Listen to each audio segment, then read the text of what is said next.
Otra pregunta habitual al hacer la historia clínica suele ser cómo pasar lo que dice el paciente a la historia clínica, porque como los pacientes no saben medicina, habitualmente el paciente dice una cosa, pero en la historia hay que poner otra, porque en la historia uno de los objetivos es llegar al diagnóstico y para eso tenemos que dejar todo reflejado y entendernos, es decir, yo tengo que entender la historia que han hecho mis compañeros y yo tengo que dejar hecha una historia en la guardia que tienen que entender los compañeros del día siguiente, es decir, lo que cuenta el paciente desorganizado, de una forma, de otra, con más o menos giros, hay que ponerlo en lenguaje médico, hay que hacer un discurso y un relato coherente.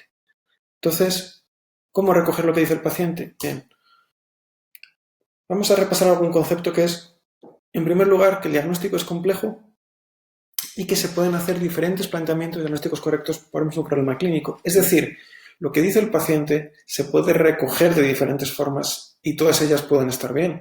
Lógicamente hay formas que están mal. Si el paciente cuenta un dolor torácico anginoso y en la historia recogemos no dolor torácico, obviamente eso está mal. Puede ser que el paciente no lo ha contado, no le hemos preguntado bien, etc. Pero puede estar mal, pero también puede estar bien de varias formas. Y para poder desarrollar correctamente el diagnóstico y hacer una buena historia clínica hay que saber de las enfermedades, hay que ser capaces de recoger bien los datos y hay que ser capaces de relacionarlo. Entonces, esta capacidad de recoger bien los datos requiere que lo que diga el paciente lo pasemos a un lenguaje médico, lo organicemos. Y para esto hace falta, por ejemplo, conocer todos los síntomas, entre otras cosas, los síntomas, los signos, qué enfermedades los tienen, etc. Y para esto son útiles para realizar una anamnesis sistemática, diferentes listados de síntomas agrupados por órganos y por aparatos. Esto, por ejemplo, es una buena chuleta, una buena pista para hacer la anamnesis por aparatos. Y también para, en caso de que un paciente tenga disfagia, preguntar siempre dolor abdominal, vómito.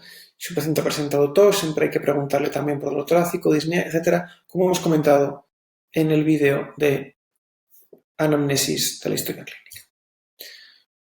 En cada síntoma hay que preguntar una serie de cosas, hay que explorar bien cada síntoma, analizarlo sistemáticamente y a su vez analizar todo lo que está alrededor antes de tocar otro aspecto.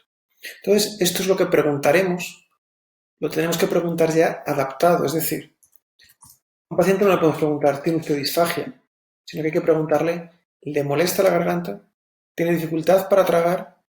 No podemos preguntar, ¿tiene usted pirosis? Porque es algo que sea médico no sabrá que le estamos preguntando. Habrá que preguntar, ¿nota quemazón en la garganta? ¿Se le suben a la boca los ácidos? De igual forma, el paciente nos va a contar cualquier cosa de estas. Nos va a contar que es un dolor de una forma o de otra y nosotros tendremos que transformarlo en la anamnesis para escribirlo en lenguaje médico. Veremos ejemplos. Pues como ya hemos comentado en otro apartado, antecedentes es lo que ya está antes del motivo de consulta. Lo que el paciente tiene diagnosticado, si fuma, si bebe, la situación funcional previa. En la enfermedad actual, lo que el paciente cuenta que le ocurre, habitualmente síntomas, pero también signos o datos. Ya está comentado en otra pregunta frecuente. Estos son los apartados que nos va a contar el paciente. Lo que ya le pasaba y lo que le pasa. Y en los dos casos va a hacer falta traducir para preguntar y para recoger. En antecedentes, es así, el paciente contará cualquier cosa y es tarea del médico organizarlo, detectar incongruencias, por ejemplo, un paciente dice que no es hipertenso o incluso no lo menciona, pero sí que toma medicación antihipertensiva, o al revés, dice que es hipertenso pero no toma medicación. Todo eso hay que detectar incongruencias y conseguir un relato coherente. Hay que rascar. El paciente puede decir, pues me operaron de un pie. Bueno, ¿qué le pasaba en el pie? ¿Fue un accidente? ¿Fue un tumor? Etcétera. Hay que rascar. Incongruencias, por ejemplo, me han operado de la vena aorta. Esto suena de broma, pero es un clásico, es decir, los pacientes lo dicen con cierta frecuencia. La vena aorta es un clásico. Obviamente suele ser la arteria aorta, pero en ocasiones ha sido una vena. Y es que el paciente lo está diciendo mal. Hay que rascar. No podemos en antecedentes poner la vena aorta. Hay que preguntar algo más para poner algo más coherente. Tuve un émbolo de pulmón y me sigue el neurólogo en la consulta. Bueno, aquí, si el paciente nos cuenta esto, si no sabemos nada de medicina, lo copiaremos, pero obviamente en cuanto sepamos algo diremos, un émbolo de pulmón y el neurólogo, esto no encaja. Entonces preguntamos más. ¿Seguro que le sigue el neurólogo? ¿Seguro que fue un émbolo de pulmón? ¿En qué planta estuvo ingresado? A lo mejor fue un émbolo del corazón y ese émbolo del corazón fue al cerebro y tuvo un ictus. A lo mejor el paciente nos cuenta que ha estado ingresado en la planta de neurología. Ahora mismo, tal y como está el hospital, neurología está en el Virgen de la Vega. En cambio, en neumología o medicina interna, que es donde ingresan sobre todo los pacientes con un émbolo de pulmón, en medicina interna, está en el hospital clínico. Si el paciente nos cuenta que por el émbolo de pulmón ingresó en el hospital Virgen de la Vega, algo no nos encaja. Probablemente fuera un émbolo cerebral, un accidente cerebrovascular. Tomar enalapril pero no tener hipertensión arterial. Lógicamente ahí falla algo. A lo mejor lo toma por otra indicación, por ejemplo, insuficiencia cardíaca. Hay que rascar. ¿De acuerdo? Por todo esto, un concepto muy importante es que los antecedentes los iremos enriqueciendo cuanta más medicina sepamos. Por ejemplo, si a un estudiante en segundo curso le dicen esto, pues a lo mejor lo copia tal cual y no se plantea nada más. Un estudiante de sexto probablemente ya le chirríe un poco. Hay cosas mucho más complejas, tratamientos complejos que un estudiante no tiene por qué saber con qué enfermedad son. Incluso médicos de una especialidad no tienen por qué conocer cosas muy específicas de otra. Entonces, se pueden llegar a copiar cosas en la historia que ha dicho el paciente que no tienen sentido. Siempre hay que intentar rascar y buscar una congruencia, un relato coherente. Por ejemplo, tuvo un infarto, pero no estuvo ingresado en el hospital. Esto es muy raro. Al final el paciente puede decir, sí, es que fue un amago de infarto. Bueno, ¿y qué es un amago de infarto? Lo veremos ahora, lo comentaremos un poquito más adelante. Entonces, ¿me han operado de la vena aorta? Pues bueno, posible aneurisma de la vena aorta, siempre marcando el posible. Tuvo un émbolo de pulmón, pues podemos poner embolia pulmonar pendiente de revisar historia clínica o seguimiento por neurología o patología no aclarada, según lo que nos parezca lo más fiable. Es decir, si el paciente está segurísimo de que ha sido un émbolo de pulmón, ha estado tomando acenocumarol, ha ingresado en planta de neumología o de medicina interna, podemos poner embolia pulmonar pendiente de revisar historia clínica, además del año, etc. Seguimiento por neurología o por patología no aclarada si parece claro que le sigue el neurólogo porque el paciente recuerda el nombre del doctor tal, que nosotros también sabemos que es un neurólogo. A veces nos dice un nombre y decimos, disculpe, ese médico no será neumólogo porque lo conocemos y ya queda resuelto el entuerto. ¿De acuerdo? Estos son ejemplos, pero cada cosa que dice el paciente que puede ser relevante se puede rascar y se puede profundizar más. Tuvo un infarto y al final a lo mejor fue una angina estable. Y aquí siempre es muy importante poner el año, siempre cuanto más se ponga, lo mínimo es el año. Hipertensión desde hace 20 años. Operado apendicitis en la juventud. A veces la gente, obviamente, si tiene 80 años, no sabe si lo operaron con 20 años o con 18 y en las historias clínicas no consta. A veces, y esto lo veremos luego, si no sabemos qué es, se vale ponerlo entre comillas. Es decir, amago de infarto. Con eso queremos decir, lo ha dicho así el paciente tal cual y ha sido imposible sacar más información.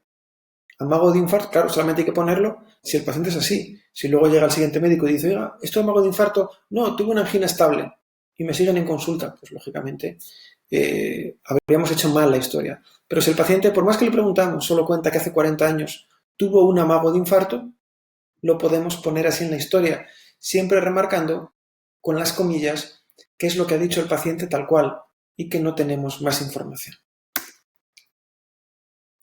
Como decíamos, el paciente contará cualquier cosa. ¿Por qué? Porque los pacientes no saben medicina. Entonces hay que traducir al lenguaje médico lo que cuenta el paciente, que ya lo hemos traducido para preguntárselo, para permitir organizar y elaborar un relato de toda la enfermedad. Por ejemplo, si el paciente cuenta fatiga, tendremos que discernir si es disnea o astenia. Es decir, si el paciente le falta el aire, si se agota al caminar, o si es astenia, si tiene debilidad muscular, si nota que los músculos o las piernas le fallan. Me ahogo, seguro que es disnea. Me canso, suele ser disnea, pero también puede ser astenia. Me mareo, puede haber sido un síncope o mareo. La primera pregunta, ¿cuál sería? ¿Ha perdido el conocimiento? Aparte de otras, graduarlo, cuántas veces le pasa, cuánto le dura, etc. Entonces, en la historia no pondremos el paciente refiere fatiga, sino que pondremos el paciente refiere disnea. ¿Qué puede ocurrir? Que si no podemos diferenciarlo, sí que pondremos el paciente refiere fatiga, entre paréntesis, es muy difícil discernir entre disnea y astenia. Así, literalmente. Por ejemplo, a veces no es fácil traducir lo que dice el paciente al lenguaje médico o directamente no es posible. Síntomas muy atípicos. pacientes que no se expresan bien, anamnesis realizada al familiar, etc. Entonces, lo más importante que es sentido común, reflejar lo más fielmente posible lo que el paciente dice. Por ejemplo, ¿qué podemos escribir en una historia? Paciente cuyo síntoma principal es disnea, demasiados esfuerzos, etc., así como astenia desde hace 3 meses. O, por ejemplo, paciente cuyo síntoma principal es cansancio. Porque el paciente, por más que le preguntemos, ¿se ahoga? Puede decirnos, no, es como cansancio. Pero nota que le falta el aire. No, es como cansancio. Pero le molestan, son como los brazos, las piernas. No, es cansancio. Hay gente que por lo que parezca es así, se cierra con una palabra y eres incapaz de sacarle más. Entonces, cansancio. Siendo difícil precisar si precisa tadistenia o astenia muscular. Con el mareo, pues por ejemplo, podemos escribir esto.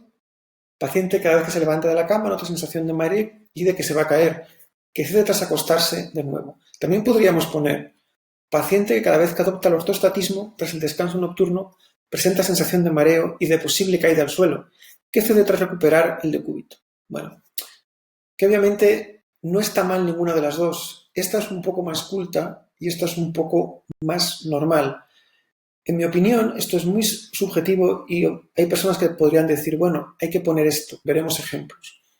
Yo creo que aquí hay que tender un poquito a aproximarnos a un lenguaje un poco más cercano al que dice el paciente, algo un poquito menos formal. ¿Por qué? Bueno, pondré un par de ejemplos. Antonio Machado, en Juan de Mairena, pone un ejemplo. Juan de Mairena era un maestro y el libro son pequeñas anécdotas con sus alumnos, entre otras cosas. Por ejemplo, en la clase de retórica y poética, un ejemplo es: señor Pérez, salga usted a la pizarra y escriba, prototipo de frase pedante o de frase muy engolada, los eventos consuetudinarios que acontecen en la rúa. Y el profesor le dice al alumno, tras haberlo escrito, ponga eso en lenguaje poético. Y el alumno escribe lo que pasa en la calle. Dice, no está mal. Y como dijo Cervantes, llaneza, muchacho, no te encumbres, que toda afectación es mala. Entonces, en mi opinión, cuando no hace falta para precisarlo, es mejor usar un término un poquito más llano, un poquito más normal, no una redacción demasiado engolada. ¿De acuerdo? Por ejemplo, fatiga, si no ponemos disnea o astenia, no estaremos dando información adecuada, porque la fatiga puede ser cualquiera de estas cosas. Si no precisamos si es un síncope, no estamos dando la información de si ha perdido el conocimiento o no. Si ponemos síncope, ha habido pérdida de conocimiento. Si ponemos mareo, no. Pero en cambio, hay diferencia entre ponerse de pie o decir adoptó el ortostatismo. Personalmente prefiero ponerse de pie. También se puede usar en ocasiones estando en decúbito. Pero en este caso, si nos fijamos, decir que al levantarse de la cama o tras acostarse es el matiz de que es en la cama. Aquí más o menos se pone, pero realmente aquí también decir al levantarse de la cama tras el descanso nocturno es imposible dar idéntica información con todo. Hay matices, pero las dos formas serían válidas. Yo suelo recomendar intentar una redacción un poquito menos engolada, un poquito menos retorcida, pero puede ser correcto de las dos formas. Por ejemplo, paciente que refiere incremento de su edema habitual en extremidades inferiores de una semana de evolución. Aquí hay gente que pondría piernas, pero bueno, como es pierna y muslo sería más correcto esto. Hay gente que dice que no se puede poner edema porque edema es un signo y no puede ir. Te hemos visto que esto es falso. El paciente puede haber estado ingresado en cardiología, podemos estar viendo el edema, lo puede conocer, es decir, es perfectamente válido. ¿Qué dice a veces algunos autores? Que hay que poner, por ejemplo, refiere incremento del perímetro, pero el paciente tampoco ha dicho esto. El paciente realmente lo que puede haber dicho es esto. En resumen, cualquiera de estas tres cosas puede ser correcta según la situación. Esto no es incorrecto. Yo personalmente prefiero este, si tenemos claro qué es el edema. Si no, podemos poner esto o podemos poner esto. ¿De acuerdo? Como digo, aquí en cambio que es muy importante, si ponemos esto, que es un término más coloquial, ¿por qué lo ponemos? Porque el paciente es el término que está usando. Imaginemos que es un paciente que ya se le ha pasado el síntoma, o lo que le está pasando, en este caso el edema es un signo. El paciente nos cuenta que se le han hinchado las piernas, que ha tenido hinchazón en ambas piernas, pero ya se le ha curado, no lo estamos viendo, no tiene ninguna foto, no podemos saber lo que ha pasado. Pues a lo mejor no ha sido un edema, a lo mejor ha sido una inflamación articular por una artritis. Entonces puede ser más correcto poner esto. Incremento del perímetro también podría ser correcto en este caso. Es decir, usaremos el entrecomillado si no podemos traducir al lenguaje médico de forma clara lo que dice el paciente. Y como mejor vamos a transmitir la información al resto del equipo médico es dejarlo tal y como lo ha dicho. Por ejemplo, hay veces el mareo es de lo peor en las consultas porque es muy difícil saber qué le pasa al paciente solo con anamnesis. Se puede obtener mucha información, pero cada paciente usa un término para el mareo. Te dan vueltas la cabeza, pesadez, tontuna. Por ejemplo, hay pacientes que usan el término vaído. Pues si no queda muy claro en qué síntomas podemos referirlo, es perfectamente válido poner vaído entre comillas y así estamos dando la información precisa, porque es lo que dice el paciente. Si no ha perdido el conocimiento, etcétera, todo eso viene aquí ahora lógicamente. El paciente no ha perdido el conocimiento, ha presentado un episodio a la semana, siempre son en decúbito, etcétera, etcétera, etcétera. ¿De acuerdo? Y luego otro detalle muy importante, que esto cada vez se sabe menos, pero es casi de cultura general y es importante saberlo. Si en algún informe vemos algo raro, que no nos encaja o que puede estar equivocado, si lo copiamos tal cual en la historia, probablemente el siguiente que se lo lea también piense, esto es un poquito raro, igual lo han copiado mal. Entonces, ¿qué hacemos? Hay una forma en español de hacerlo que es con el término latino sic, entre paréntesis, que quiere decir algo así como así está escrito, así es. Por ejemplo, si viene un paciente con un informe médico, con sellos, etcétera, en donde pone esta frase, ¿yo qué es lo que puedo pensar? Bueno, pues que se han confundido. Pero si esto es particularmente relevante para la historia, por el motivo que sea, lo escribiremos así. Paciente que aporta informe médico donde consta que, se abren comillas, para querer decir que es literalmente lo que aporta el paciente, y ponemos sic, para querer decir con esto, oiga, está copiado tal cual, no me he confundido, lo he copiado así tal cual del informe. Algún detalle más, el uso de siglas o acrónimos debe ser moderado y procurando siempre usar términos universalmente aceptados. Si hay dudas, no usarlas o definirlo. Por ejemplo, hipertensión arterial es correcto, igual que diabetes mellitus tipo 2. Pero, por ejemplo, alveolitis alérgica extrínseca, o estás en una consulta de neumología y es un informe de neumología, o mejor no lo pongas, porque el que lo lea no lo va a entender. ITB, índice tobillo-brazo, bueno, si acabas de rotar en vascular, estás en una historia de vascular, te puede sonar, o según el contexto. Por ejemplo, ausencia de pulsos, ITB, se puede entender, pero lo mejor, lo que decíamos antes, llaneza, sencillez, precisión. Al final, ¿cómo conseguimos más precisión, mejor comprensión? ¿Escribiendo esto o escribiendo esto? Pues claramente poniendo alveolitis alérgica extrínseca con todas las letras, no haciendo que la persona que tiene que leer el informe a las 24 horas diga, ¿y qué es esto? Y tenga que buscarlo. No estamos demostrando nada, no estamos demostrando que sabemos más, sino que lo estamos liando, porque estamos complicando y favoreciendo el error médico. Muy importante también, ya lo hemos mencionado en más sitios, pues que es relevante, en la anamnesis debe ir toda la información que se relacione, que esté causada por, que provoque el motivo principal de la consulta, sean síntomas, signos, como edema o fiebre, o datos de pruebas complementarias. Por ejemplo, paciente que acude al servicio de urgencias porque tras placa de tórax que aporta se ha encontrado un nódulo pulmonar y luego se hace anamnesis sistemática. Ha tenido tos, expectoración. O, por ejemplo, una enfermedad actual puede ser que acude a traumatología derivado de urgencias tras sufrir dislocación de hombro derecho y luego poner, mantiene dolor, no mantiene dolor, realiza vida normal, etc. Es decir, esto es muy importante. Esto el paciente lo puede contar. Vengo porque me han mandado de urgencias. Esto no se pone así, se pone acude derivado de urgencias.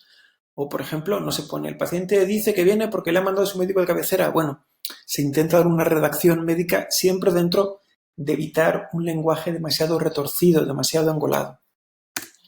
Lo más importante en este tema, sentido común.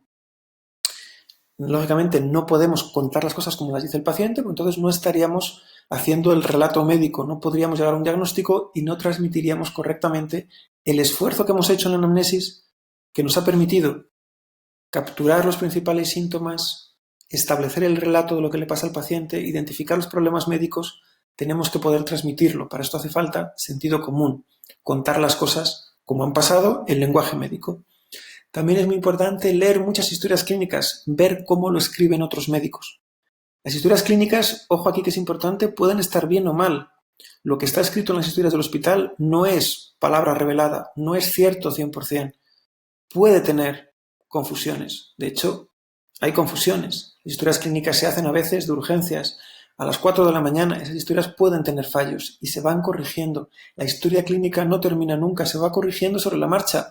Veréis que en las historias hay cosas a boli encima. Algo que ha contado hace 4 días, luego lo cambia y se puede corregir. No es algo cerrado. Como ya he comentado alguna vez, no es un concurso de la mejor historia clínica. La historia clínica cambia, evoluciona, el paciente cuenta otras cosas, se da cuenta, recuerda algo, nos acordamos de preguntar algo, aparece un dato relevante que no ha aparecido antes, etc. Entonces, hay que leer historias clínicas siempre asumiendo que pueden estar bien o que pueden tener fallos, pero que de leer muchas historias se coge el tranquillo. Y luego también muy importante, lógicamente, sin esto no hacemos nada, hay que conocer los diferentes síntomas y signos y su semiología. Si desconocemos qué es la disnea, si desconocemos qué es la polaquiuria, no podremos preguntarlo ni podremos darnos cuenta de si está o si no está presente.